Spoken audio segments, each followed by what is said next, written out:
I'm learning that little and often really is the trick, I guess you could say, to life.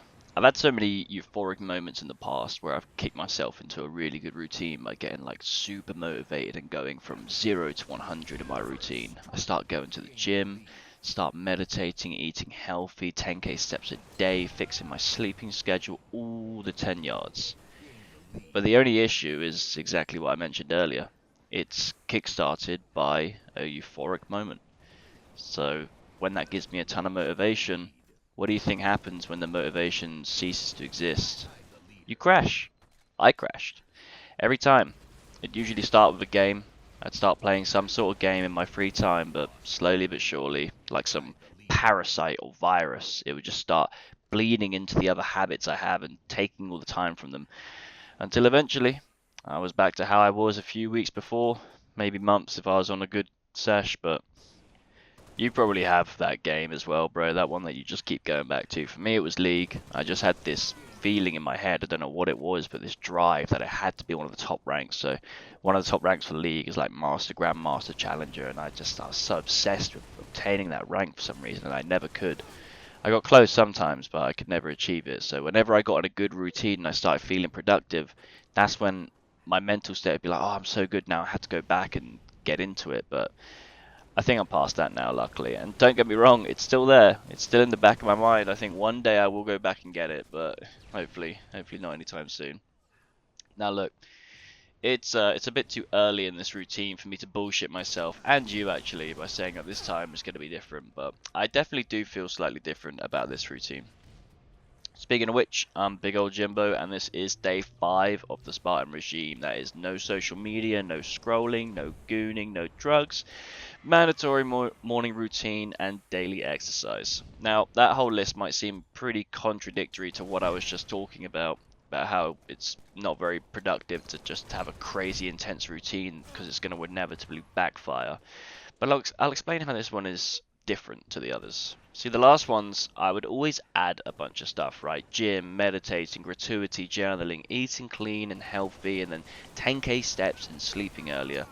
But what you got to realize is that adding stuff doesn't actually fix the core root of the problem. The unhealthy habits are still there, still existing. Now, it does work indirectly because you have less time for the bad habits, right? But the bad habits are still there.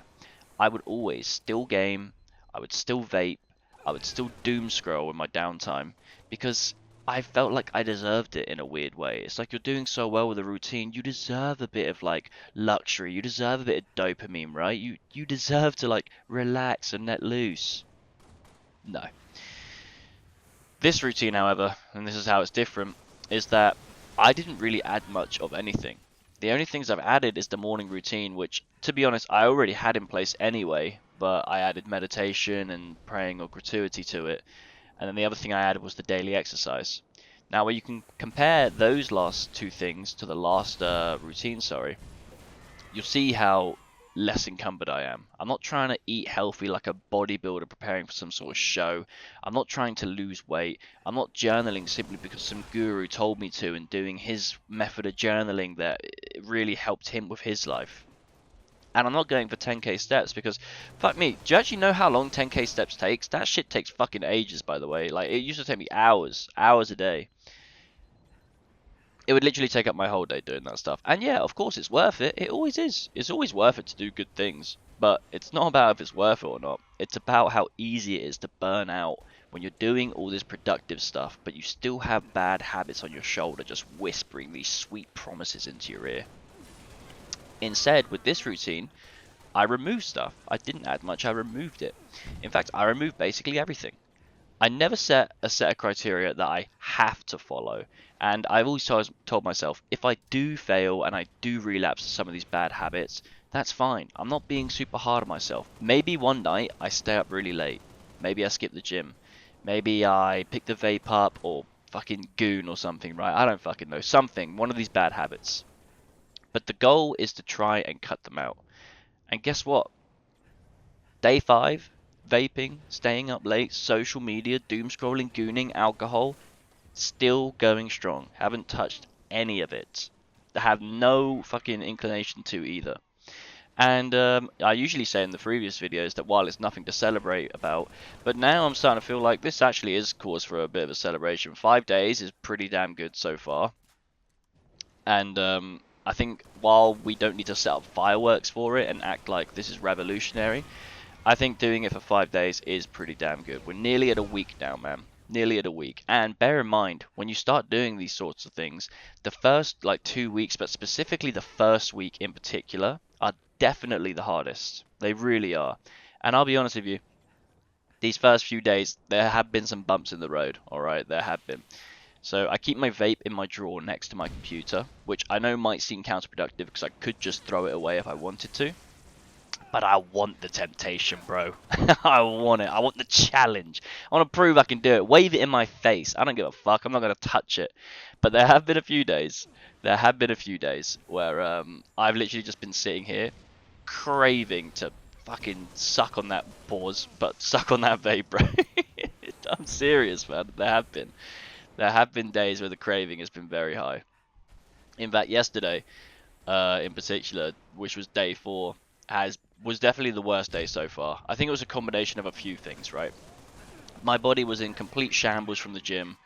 I did a bit too much in the last few days, especially since I haven't worked out in 7 months. And on top of that, I'm still a beginner in the gym anyway. Like I can barely lift many weights. But not only just my muscles were sore, but also like my tendons, like under my elbows, were also really sore.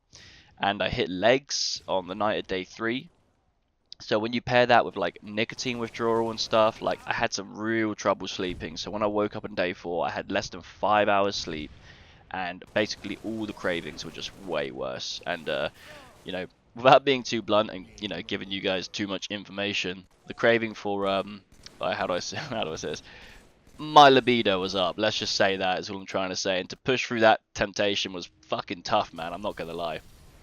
And yet, here we are, motherfucker, still going. And I'm not gonna lie, having the gym to burn off all the energy is actually really nice. Just when you get like you get this weird energy from these cravings when they're trying to make you do shit. Just like I was jittery and everything, but as soon as I got to the gym and just started fucking pumping some iron, man, that's when I was like, there we go. This is like therapeutic in a way, man. It's so nice to have a vice like that where you can just like expend all the excess energy that you don't need. Because I do have a lot at the moment. So, basically, what the whole moral of that story was, if I can conquer day 4 yesterday, right, all those temptations and all those cravings, man, the rest of this challenge is going to be a fucking breeze, man. I'm going to raw dog the shit out of this thing. I'm dead serious. On reach, I will survive. I will survive and I will succeed. Now, that's not the only difference as well. I actually wanted to mention something else. I always do these challenges in silence, right? All my actions to speak. I don't really talk about the things I do much with my friends, especially like, what I do in my personal time. So I don't tell my friends I'm going to the gym. I don't tell them I'm meditating or reading or anything like that. I want them to see me for themselves and say, oh, he looks different. Which I have had a few times, when my friends comment on my weight loss or when I'm going to the gym and they're like, oh, bro, yeah, you look like you're going to the gym. And while I try to not get caught up in compliments too much, that is a pretty nice feeling. I can't lie. And I'm doing the same with this one. Keeping quiet about it, succeeding in silence or whatever like fucking red pill bullshit they try and spin online these days. I don't know. But the reason I think it's different this time is because even though I'm not sharing it with them, well, I have this channel.